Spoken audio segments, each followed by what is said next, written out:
Juvenile crime has risen greatly in the past 50 years and is becoming a huge problem all over the world.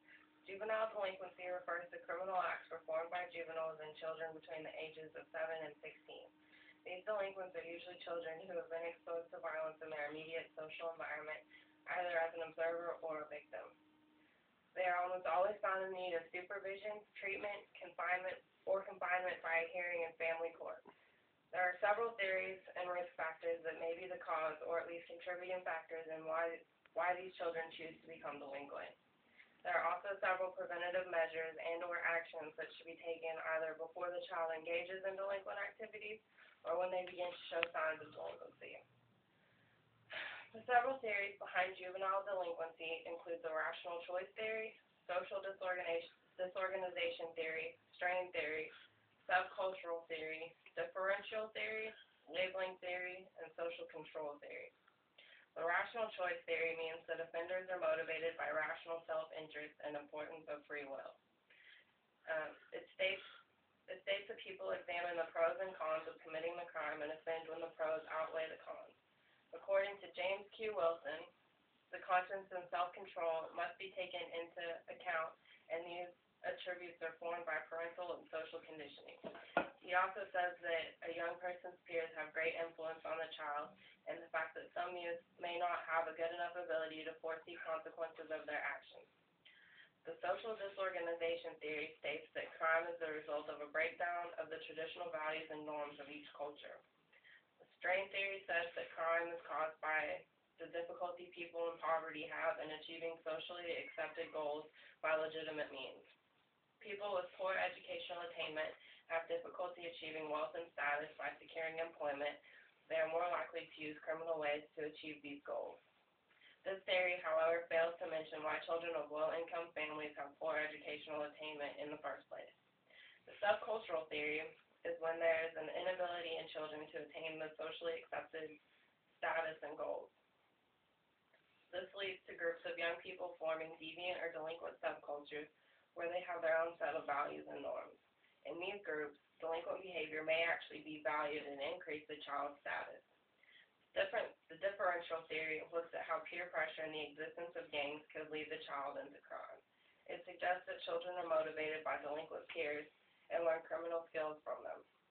Strong evidence supports the fact that young people with delinquent friends are more likely to offend themselves. The labeling theory says that once a child has been labeled as a criminal, they are more likely to offend. Once a person is labeled, the child will begin to accept that role and associate with others who have the same labels. Social control theory says that bonds between parents and children provide a basis for the child to give up their immediate pleasures and exchange them for receiving physical rewards attached to socialized behavior. Consistent discipline and supervision add social control to the internalized bonds on the route toward forming well-socialized adolescents. The theory gains support from a series of studies showing absence of parental affection is directly linked with delinquency. There are many risk factors that should be addressed, including individuals, families, schools, and the child's community. Individual risk factors are intelligence, aggression, empathy, relentlessness, mental illness, ADD, and learning disabilities. Children with low intelligence are likely to do worse in school. They usually have low educational attainment, meaning they will be detached from schoolwork, which leads to low educational aspirations. Children who do poorly in school are more likely to become truant, which leads them to be finding other children who are truant and are likely substance abusers, thus delinquent. Family bears a strong relationship to juvenile delinquency. Family risk factors include parental supervision, the way a parent disciplines a child, parental conflict or separation, criminal parents or siblings, abuse or neglect, and the quality of parental-child relationships. According to Farrington, parental supervision seems to be the most influential factor in juvenile delinquency. Children are much more likely to offend, become truant, and socialize with delinquent peers when the parent does not know what the child is doing, who they are with, what their activities are. It is said that children of single-parent families are more likely to have been exposed to crime-promoting behavior such as alcoholism and parental conflict. It is also hard for a single parent to find assistance and supervision, thus having to leave the child alone. Parental rejection may also affect the way the child regards both himself and others. Parents who fail to provide consistent guidance deprive their children of opportunity to gain approval by choosing behavior in accordance with parental rules. The community is another influence in the child's behavior. Where a family lives affects the nature of opportunities that will be available to him.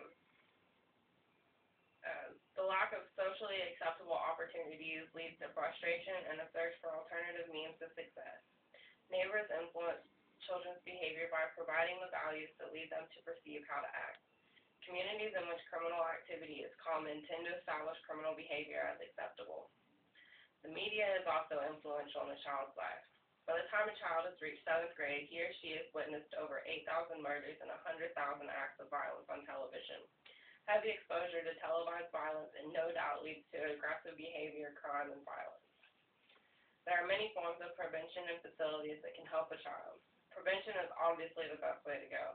There are many things that can be done to help this, including substance abuse education, family counseling, youth mentoring, parenting education, educational support, and youth sheltering.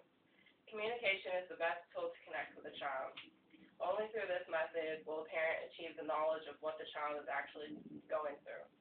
Parents need to know the child's friends and other parents. The parent should also know where the child is and what they are doing at all times. Counselors and teachers are also a good source of information when help is necessary. Sometimes, though, a parent's best efforts is simply not enough. When that is the case, there are many facilities a child can go to that offers other treatments as opposed to waiting until the child offends and becomes a part of the juvenile system. Juvenile detention facilities often are nothing but locked down only for the child to make bad friends and learn new bad habits. Other facilities include group homes, treatment facilities. These are most effective in early stages of delinquency.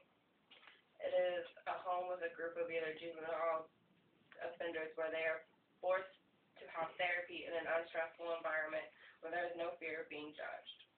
Wilderness therapy treatment programs are short-term outdoor facilities for children showing behavioral problems. It gives the opportunity for counselors to evaluate the child in a controlled environment away from everyday distractions to determine if further treatment is necessary. Wilderness settings seem to take away some of the stress and aggressive behaviors, and the child tends to be more open and honest about their outrageous behavior. A residential treatment school is also an option. They offer an alternative for educating a child. It provides a community atmosphere where each student is given an opportunity to improve their interaction with other students and faculty. Class sizes are much smaller, allowing the child the attention they desire and need to succeed. Therapeutic boarding schools are another facility that a parent can send a child to. Although they are very expensive, they have a very high success rate in all. These schools are for children who are failing academically, have poor self-esteem, are rebellious, or engage in other destructive behaviors such as substance abuse. If they have been allowed to continue down this destructive path, then full-time intervention is needed. These schools provide an environment to help them improve their social and academic skills with lots of therapy, either group and or individual. There is a curriculum designed to meet the academic needs of the child. Recreational activities and chores are assigned to teach responsibility and increase self-esteem. In conclusion, juvenile delinquency is on the rise and many things need to be done to stop this problem. Hopefully, since adult crime is on the downfall, it will give parents the opportunity to set better examples for their children. Communication, again, is the best tool to get to a child and is never too early to seek help.